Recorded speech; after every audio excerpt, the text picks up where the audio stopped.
All the roll and go, where am I to go? Meet Johnny, where am I to go? For I'm a young and a sailor lad, and where am I to go?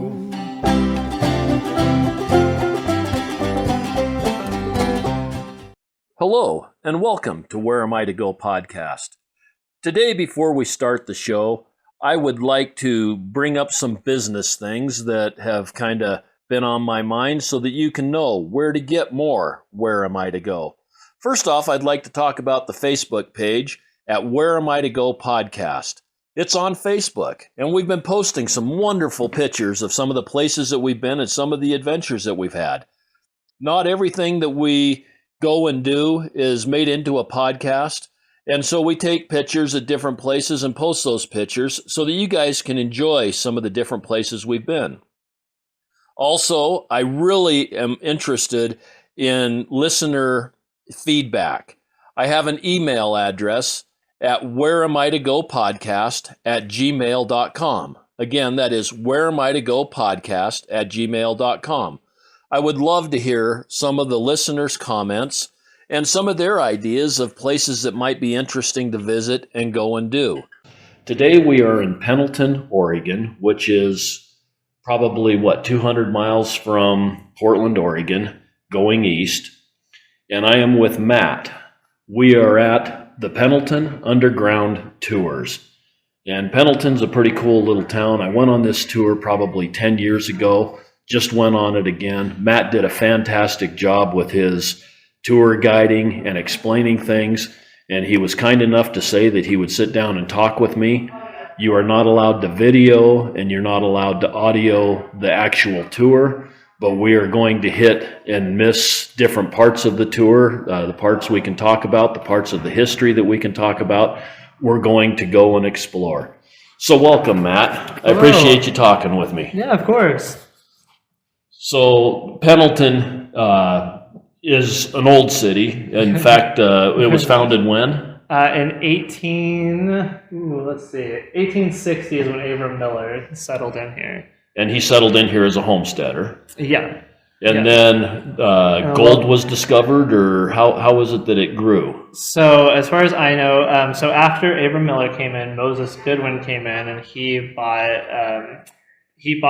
part of the town, and then he built a bridge, and he started charging people to cross the bridge. And this bridge went to? It went across it was part of the Oregon Trail, and it went across a river.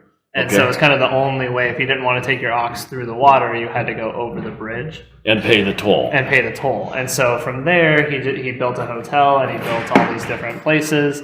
And then the big thing that brought people to Pendleton was the railroad. Okay. We were a hub of the railroad, and so people would stop in and build. That's how they made money, and that was a big job provider. And then from there, we started being filled with bars and brothels, and that's what brought a lot of people through as well. Okay. So was the town built as a rail building town initially, or just as a rail stop? It was the town originally was just. I know there's a deeper. I don't want to get the history wrong. There's a book about it that talks. It was just kind of the family was traveling through, and they just stopped here and got this parcel of land. And from there, it was just built as they built a hotel, and it was just a place for people to stop on their way of the Oregon Trail. Okay, and Pendleton is very much a recreational area too, sitting at the base of the Blue Mountains and some of that stuff, correct? Recreation, hunting, fishing. Oh, yes. And that type of stuff is what people are doing now. And most people would probably be most familiar with Pendleton from the Roundup. Yes, that is our biggest draw. I'd like to say the Underground is our biggest draw, but I know where we stand.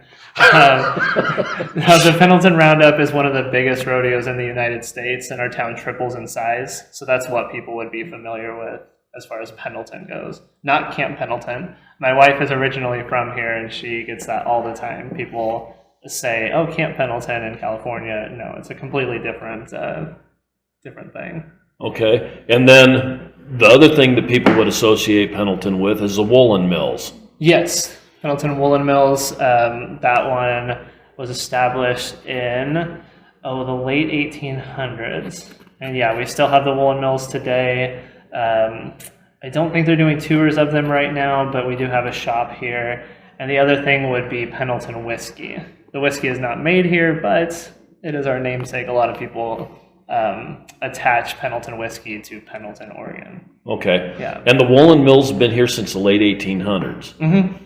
Okay. Yeah. And they make a lot of the wool shirts, wool blankets, and that type of stuff. Yes. I did take the tour probably 15 years ago at the Woolen Mills too. It was an amazing place. So yes. If you're going through Pendleton and they're running the tours, definitely stop in and take one. Yeah. Because it is quite interesting. Okay, well, let's get on with the underground tours. Okay, so the Pendleton Underground was really active, what years? So it started in the late 1800s when it was used as, they were all originally built as basements, all the rooms that you see on the tour, except for the bar and the brothel. But other than that, everything was built as basements. And then in the early to mid 1800s, the Chinese Exclusion Act was passed, which caused a lot of Chinese men to live underground. Okay, now let's talk about this Chinese Exclusion Act. I'm going to try and pull up some history. You correct me where I'm wrong. Okay, we had the slaves, and they were emancipated with the 14th Amendment, but that 14th Amendment did not cover the Chinese, if I'm correct. As far as I understand, correct. And so the blacks were freed, but the Chinese still had a very second-class status in the U.S. Yeah, they were very much, a lot of them were indentured servants, and so they were made a lot of promises when they came to the United States. Those promises were not fulfilled as they were supposed to be, but they came here, and it was basically, we know we need you here for labor, especially during the railroad being built. They needed a lot of cheap labor, and so that's what brought a lot of them through, but people saw them very much as less than human. It was, we don't care about you even the slightest. You're just here to work for us. And they weren't really given voting rights or anything else until way later than what the blacks were. Yes, so they were... they weren't allowed to bring wives with them. They weren't allowed to bring children. They weren't allowed to have children. They definitely could not vote. I believe it was also, as it used to be with slaves, that if they were in a court of law, that their testimony didn't count as much as, so to one white man, it would be 3 Chinese, whatever that situation was, whatever they constituted as a full Chinese person in the court of law. And so they weren't able to bring their wives or any of their family, so they had to come over here on their own. Correct. And they were indentured servants, so that means that they signed themselves away for a term of labor. For some of them. Now, there were some that came, so when the gold rush happened, they heard about gold in the United States, and so they actually started primarily coming to San Francisco. Okay. And so they came to San Francisco on boats, and from there, once the gold really dried up, they started traveling to other parts of the United States, and eventually to Eastern Oregon. Okay. And so that's what brought them here, basically, was the gold? That's what brought them to the United States, was the gold. And then once they got here, a lot of business owners saw it as cheap labor, and so they started hiring the Chinese to work for them. Okay.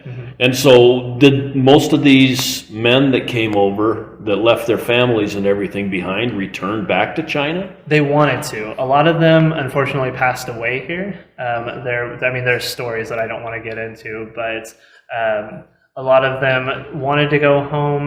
That was what they were saving up for. They would send money back home and hope to eventually get there. But when they were here, there was just a specific situation. There was something called a queue that the Chinese had, which was their hair, kind of like a ponytail. And that was a sign of honor or respect for them. Okay. And one way that the Americans kept them and said, if you do something to us, we're going to cut off your queue. And at that point, you wouldn't want to go back home because that was dishonor, basically.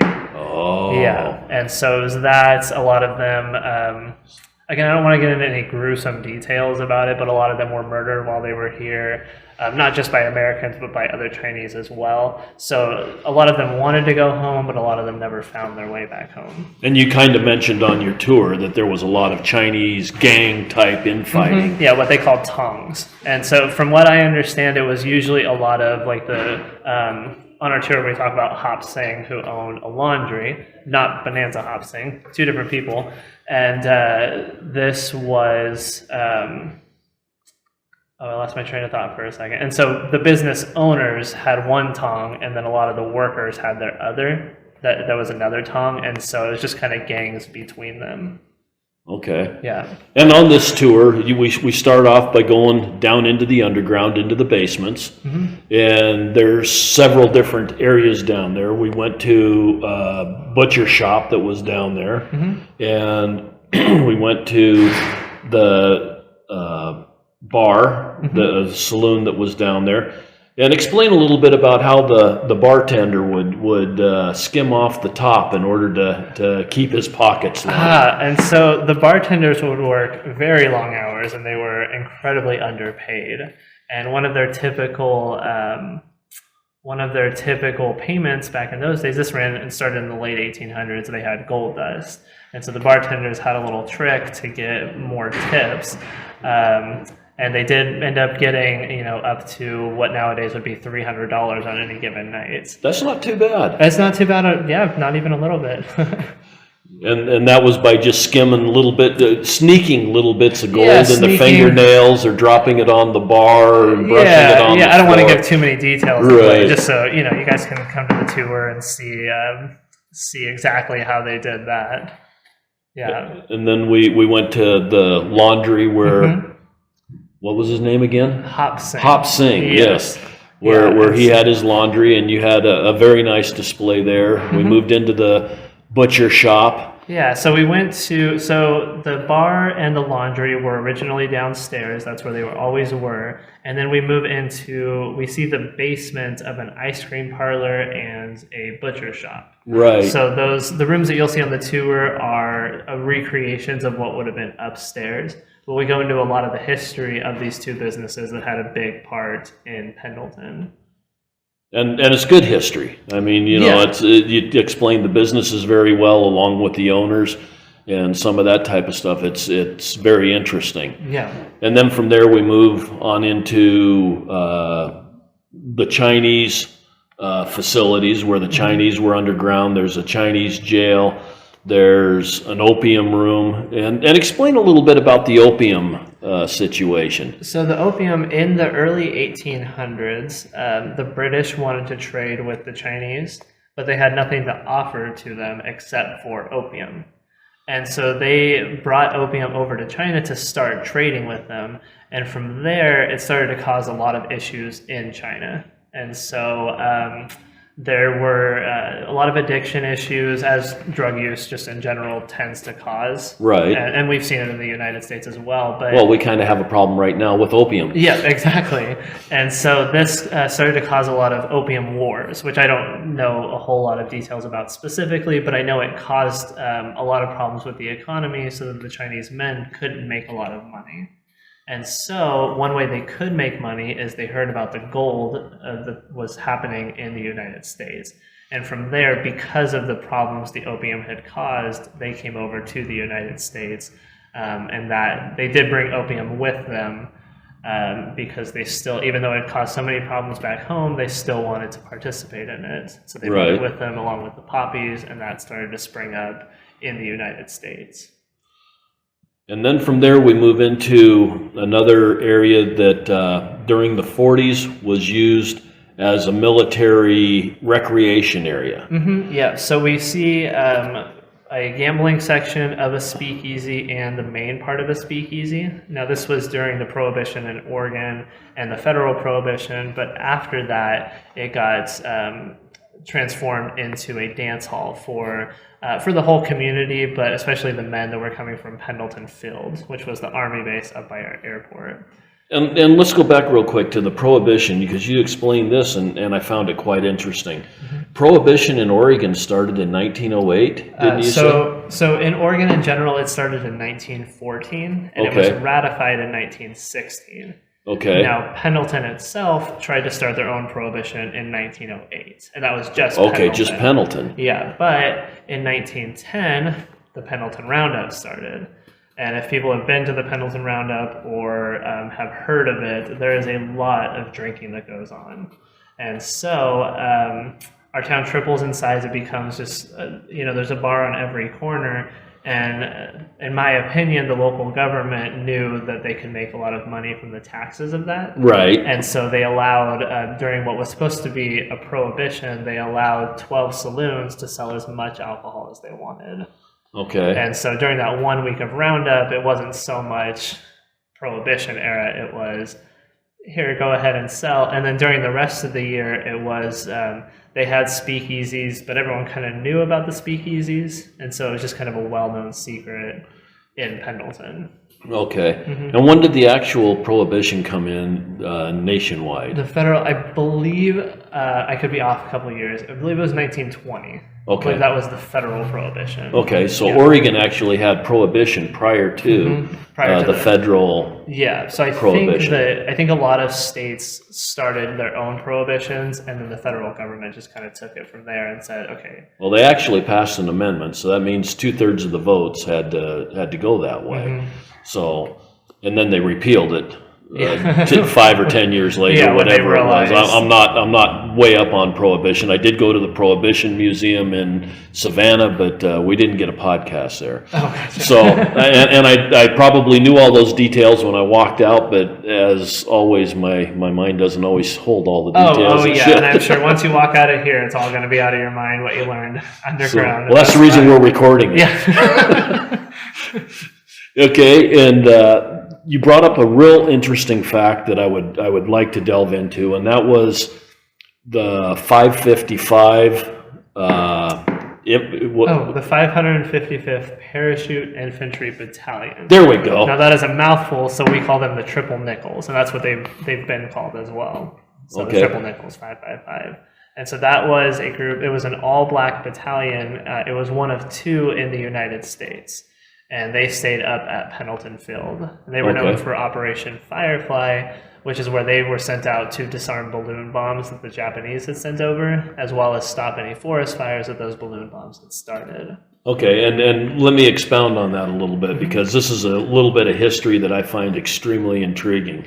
But the Japanese, during World War II, had the school children build balloons out of paper. Yeah. And they launched these balloons with an incendiary device, but they also had some technology on these balloons that would keep them right in the airstream that they needed to be in, and they would launch them from Japan. They'd get up into the coastal airstream that would come on down and around and comes, I don't know if it goes up through Alaska or down through California, but their hopes were to start fires all along the West Coast to where the United States would have to fight the fires and wouldn't be able to put as much effort into the war with the Japanese.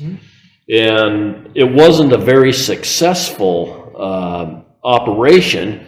In fact, one of the ways that it was discovered, from what I understand, is there was a balloon that landed down in Bly, Oregon, which is kind of eastern Oregon, right on the California-Oregon border. And a family got out because they didn't know what this apparatus was. They got out and fiddled with it, and it blew up and killed several of the family.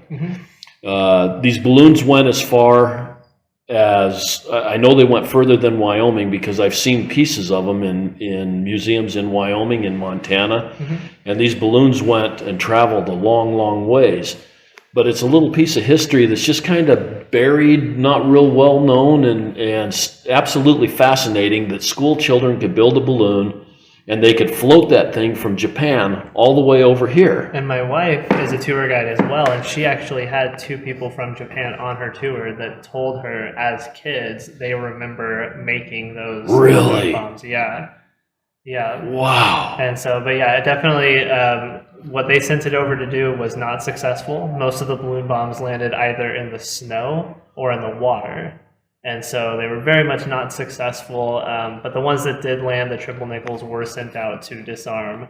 And they did a very good job at that. The family you were talking about in Bly, Oregon, that was, oh my goodness, I'm forgetting their last names now. I'm not going to help you. No. I know we have it on a sign downstairs and I'm forgetting about it. But it was a youth minister and his pregnant wife. Right. And they had brought some kids from the congregation out to a picnic. And they stumbled across it, and the youth minister said, hey, probably shouldn't mess with this. Let me go get the truck and we'll leave. Well, while he was getting the truck, it went off and it took out everyone except for the minister.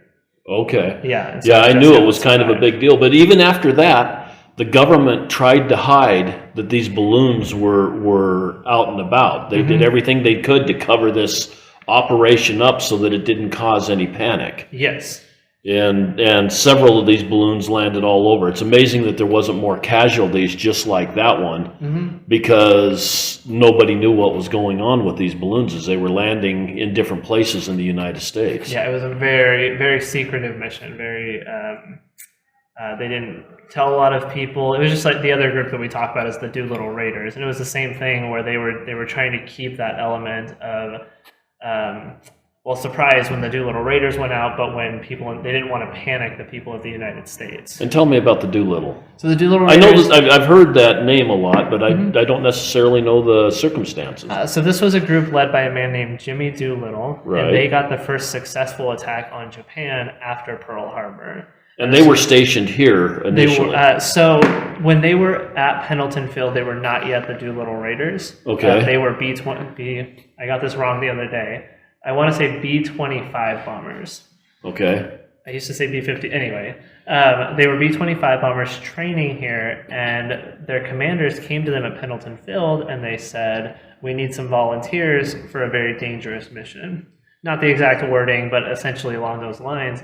And the men would ask questions. Where are we going? What's the mission? And they said, we need volunteers for a very dangerous mission. They had no other details, even their commanders. Really, it was only Jimmy Doolittle, the president, and maybe a couple other people that knew about the actual mission. Well, most of the men volunteered for it, and they went off with Jimmy Doolittle, and they trained on those B-25 bombers. And from, I forget where they went from Pendleton Field to train on the actual bombers, and then they got on to what was called the Hornet, and this was the ship that they took off from to get to Japan, but they didn't actually know that they were going to Japan until they were on the Hornet. Oh. Yeah, and so it was very hush-hush, just like the triple nickels, it was very hush-hush. They did not, they were not given a lot of information. The triple nickels actually didn't know that they were going to be in Pendleton. Once they got done with their training, they got on a train and were told that they were going to Europe. Okay. They can imagine their disappointment when instead they were stopped in Pendleton and they said, oh, you're staying at Pendleton Field. Yeah. Okay. Yeah. And it was an all-black regiment. Correct. Okay. Now, how were they treated with the locals in Pendleton? Like when they came into the saloons or the bars or the brothels or any of that stuff? So they were allowed in one saloon and one brothel in town. Okay. Other than that, they were not really welcomed. There was a lot of discrimination they were facing, so they spent a lot of time at Pendleton Field. Okay. And especially because people didn't know about this mission, and it wouldn't have made it any better the way they were treated, but if they were known to be servicemen doing this very specific mission to help the United States, it might have been different, but essentially they were treated just like any African-American person would have been during that time frame of the 1940s, 1950s. Okay. Yeah. Okay, and then I'd like to take a break for our sponsor, and then we'll come back and we'll come above ground. Okay, now we're with Matt, and we're above ground, and we are headed to the second part of this tour. You said that there was how many brothels and how many bars? 32 bars and 18 brothels at one point in Pendleton. And that was just in a, 4-block area? Yeah, about a 4-block radius. And it was kind of known as Skid Row. Yeah, Skid Row or the Red Light District. Okay. And for the most part, it was servicing people on the railroad, people from the military bases, people, the cowboys and sheep herders and those type of people coming into town? Yeah, so when in the late 1800s, when the railroad was being built, it would service those men. When in the early 1900s, it was just kind of people, the loggers, the people coming in, the cowboys, ranchers, people that were still looking for gold in the Blue Mountains. And then later on, during World War II, it would service the servicemen that would visit from Pendleton Field. Okay.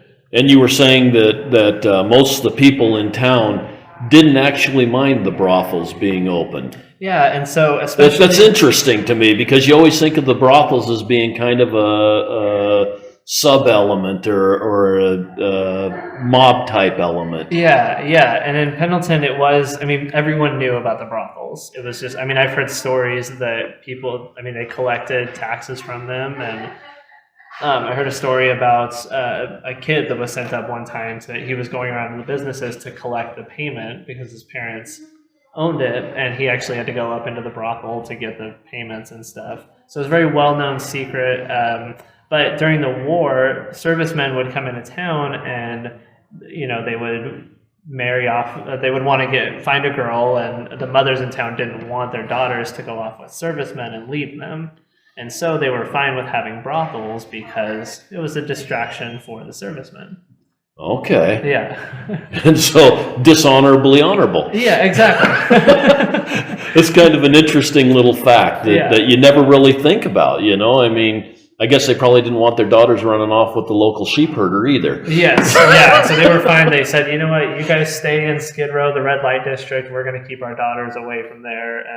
And I've heard stories from even tour guides that said when they were kids that you did not go down Skid Row. You didn't walk, especially, I don't want to get into all the details because it's not that entertaining, but the prism glass that we had was clear. And so people who were walking through town, especially girls in skirts, they were told never walk over this prism glass because there might be someone underneath. And it was clear enough that you could see up. So now the prism glass is on the Underground tour. Mm-hmm. You've got places, and we didn't talk about that before, where they put glass in the sidewalks mm-hmm. to allow light down into the Underground.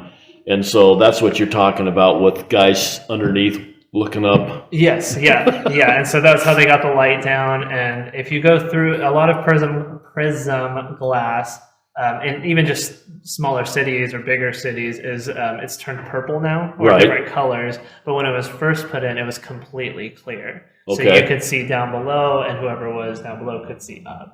Okay. Mm-hmm.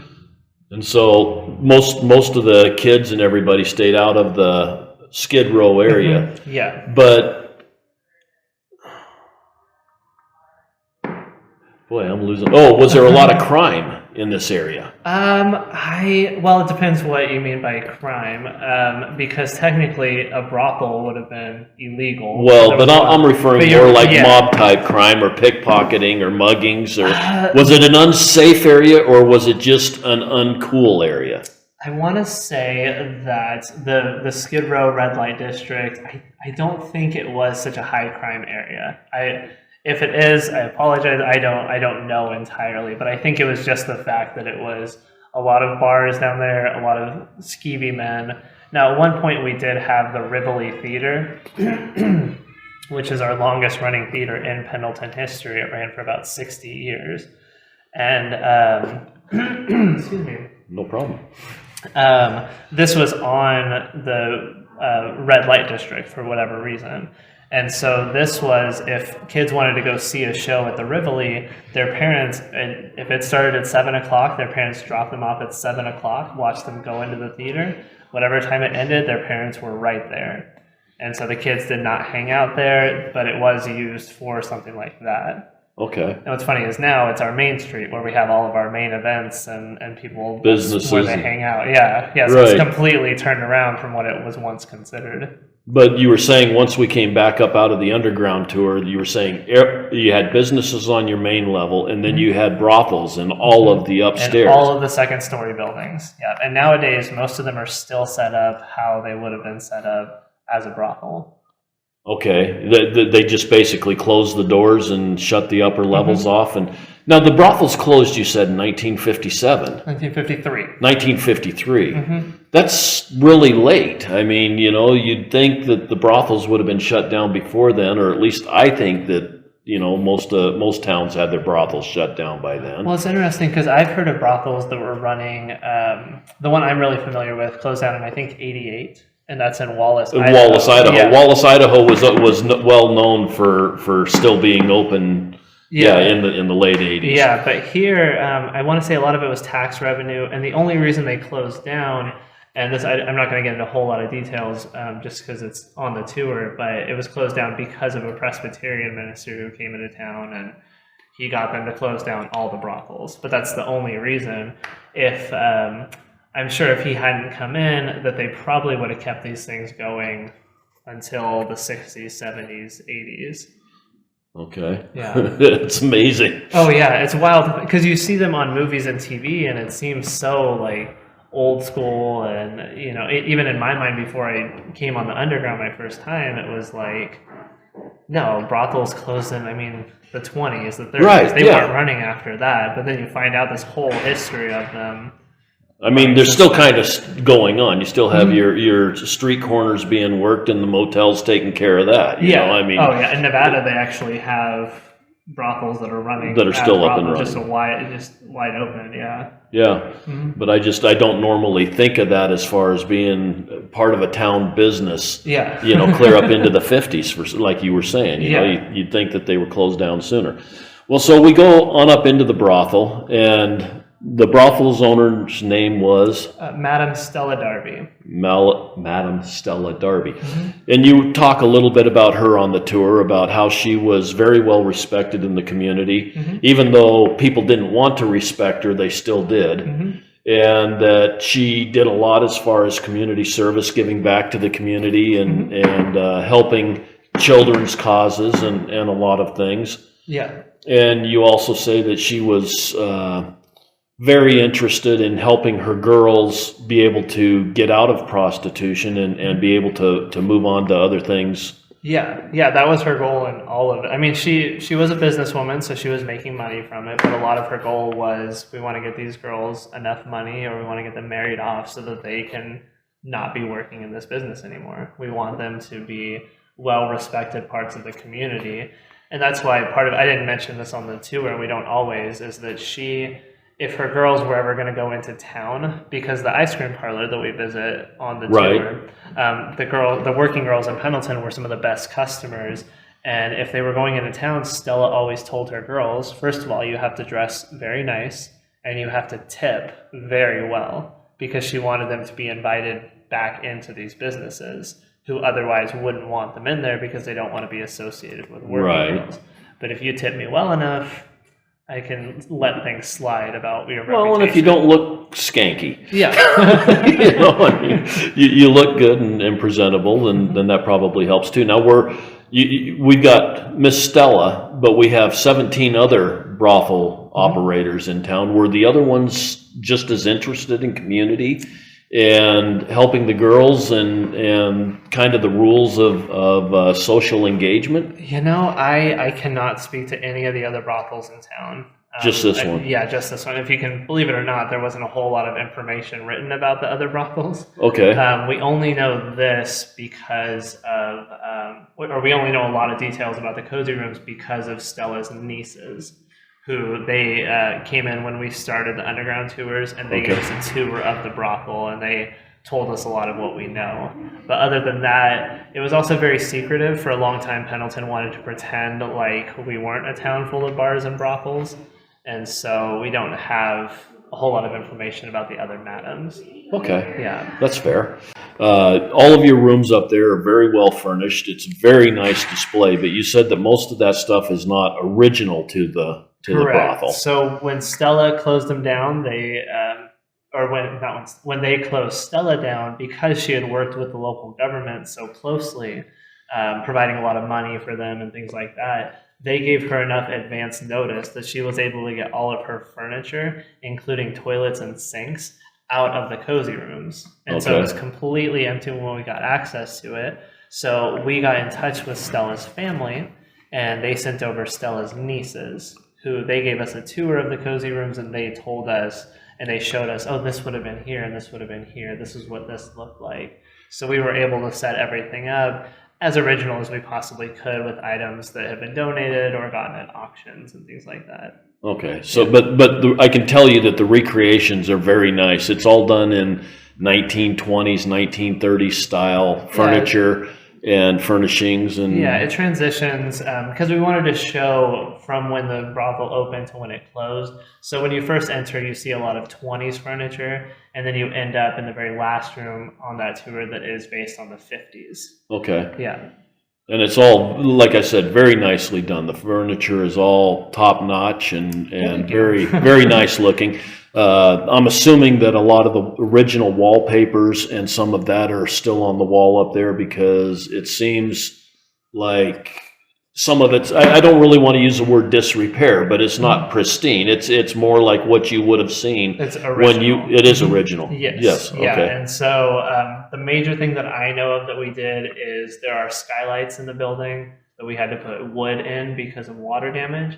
But other than that, unless it was a safety concern, we kept everything exactly as it was. So all your original doors, and I mean the woodwork up there is fantastic. It's really a neat piece of history that's been preserved. Now, does Stella's family still own that when the Underground took it over, or? I'm not sure who owns it nowadays. It's not Stella's family anymore. Right. I know the Underground doesn't own it either. But Oh, really?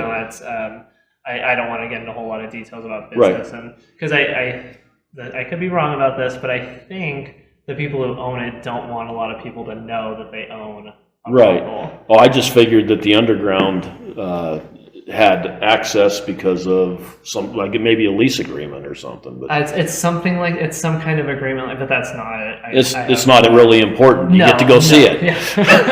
Yeah, as long as it gets to keep doing tours with it, I don't really care who owns it. So. Well, cool. Is there anything else you'd like to add to what we're talking about? Some oddball history stuff or anything like that? Man, I wish I had something. Well, let's see. I don't want to get too many of the supernatural people. And a lot of people ask about experiences we've had. And the one, my wife, again, is a tour guide, and she, there's a part on the tour where we see the entrance of a speakeasy. And sometimes we do a fun bit where we do a knock on the door, and we have people respond. Well, my wife did it one time, and she did, it's the old, shave and a haircut, 2 bits. Right. And she did the shave and the haircut, and then normally you wait and let someone else finish it, but she heard the 2 bits back, but no one on her tour had done it. And so she swears to this day that it was something supernatural like that, but that's definitely not the point of our tour, but just a fun story. It's kind of fun. We do a lot of different museums, and the supernatural comes up. We did, well, in fact, I've done a couple of podcasts where they actually open it up at night for ghost tours. One of them being the Montana Territorial Prison. You can get locked in at 5 o'clock at night or 9 o'clock at night and get let back out at 3 o'clock in the morning, and you have access to the whole place. Oh, wow. And they say that some really interesting supernatural stuff happens. And I just did another podcast, I can't remember which one it was, that has a nighttime tour also. So there are several places that get into the supernatural pretty heavy, but I think almost any of these old places have those kind of stories. We did a night tour during the summer, but that one was not based on the supernatural. That was an adult tour. There was drinking involved. I was a tour guide for a lot of them. It was very much 21 and up, and we just had a lot of fun going through and sharing the same history, but throwing in some adult humor into it. So okay. But yeah, other than that, if you come to Pendleton and you visit the Underground, we also have a lot of other history. We have our Heritage Station Museum, which talks about, even before the Underground talks about, and you can actually go through like an old log cabin. You learn about the railroad above ground history. Okay. Like you said, the Woolen Mills. We have the Temescalix Cultural Center, which talks about the Native American history in Pendleton as well. So yeah, it's just, I mean, it's a great place to learn some history, and our food is, I've never had a bad thing to eat in Pendleton. So Really? yeah. Oh yeah. Well, I guess I'm going to have to go find something here because it's pushing lunchtime. Yeah. Well, another thing about your tour is even though it is a brothel tour, everything is kept very matter-of-factly, and it's very kid-friendly. I would say that it's not unkid-friendly at all. Yeah, our tour guides are very good at adjusting for the audience. Right. We're not going to share, the same things necessarily on an adults-only tour or a tour that just happens to be only adults. We might be a little bit more, vocal about some things, but if we have kids on the tour, we keep it child-friendly. That's why I say working girls and I don't say prostitutes. We try to keep it as historical without being offensive to some families who might not be comfortable with certain terms. And you guys do a fantastic job of that. Well, thank you. Especially on a somewhat sensitive topic. Yeah. So, do you guys have a website that people can look at? We do. That is, oh my goodness. Believe it or not, I don't go to our website a whole lot. If you Google Pendleton Underground Tours, it'll come up with it. And do you have a Facebook page also? We do. That would actually be where I would advise people to go to, is the Pendleton Underground Tours website. Okay. Or, excuse me. Facebook page? Their Facebook page, yeah. And just search Pendleton Underground Tours. We are the only Pendleton Underground Tours, so it'll pop up right away. The website is pendletonundergroundtours.org. Okay. Yeah. And so, but yeah, the Facebook is definitely the better place to get a hold of us. Reservations, we only do it by phone. Okay. And so that phone number. You can't just walk in? You can, but we advise getting reservations, especially right now. We've been incredibly busy, so our tours have been filling. An 11 o'clock tour had 20 people, which is the most that we could take. Okay. And so it does fill up very fast. But if you are just passing by and you want to stop in and see if there's availability, then you can do that as well. Okay, and the phone number is on the webpage, because Yes. I called it yesterday. It was easy to find. Your webpage was real easy to get along with. Yeah, and the phone number though, if they want it, is 541-276-0730. Okay. Yeah. Well, Matt, I really appreciate you taking your time and sitting down and talking with me, and we'll get this out and let people start showing up to do some more tours. Cool, yeah. You did a great job with your presentation, and I appreciate your time today. Well, thank you very much. I appreciate you coming. Well, as I finish out my podcast, I always say the world is full of wonder. People need to get out and explore. There's so much to see, so much to do, and get away from your TV. Come on out and see this stuff in real life. It's way more fun. And everybody have an absolutely wonder-filled day. All the roll and go, where am I to go? Meet Johnny, where am I to go? For I'm a young and a sailor lad, and where am I to go?